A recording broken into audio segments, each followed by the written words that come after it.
আসসালামু আলাইকুম রহমতুল্লাহ। প্রিয় দেশবাসী, রাহমা, মাগফিরাত এবং নাজাতের পূর্ণ একটি মাস আল্লাহ তাআলার অশেষ মেহেরবানিতে আমরা কাটালাম। মহান রবের দরবারে দোয়া করি বারাকাপূর্ণ এই মাস আমাদের জীবন থেকে সব ধরনের গুনাহ খাতা, ভুল ত্রুটিকে মুছে দিয়ে আমাদেরকে পরিশুদ্ধ করে দিক।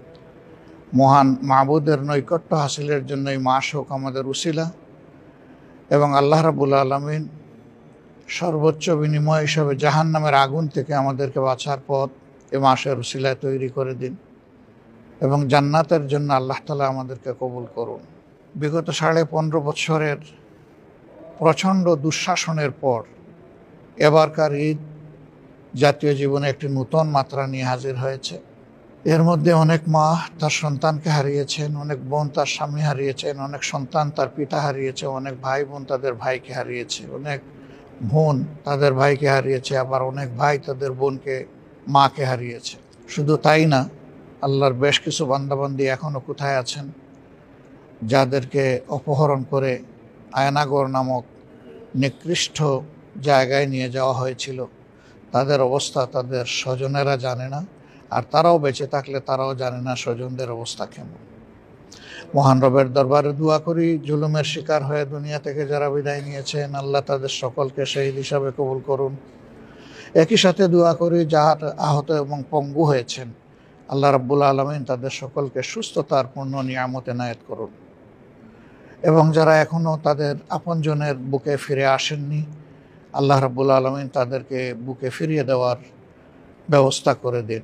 অতীব দুঃখের সাথে বলতে হয়, আজ যখন আমরা ঈদ উদযাপন করতে যাচ্ছি, তখন স্বৈরাচারের জুলুমের প্রতীক জনাব এটিএম আজহারুল ইসলাম, বাংলাদেশ জামাত ইসলামীর কেন্দ্রীয় নেতা, তিনি এখনও কারাগারেই বন্দি জীবন যাপন করছেন।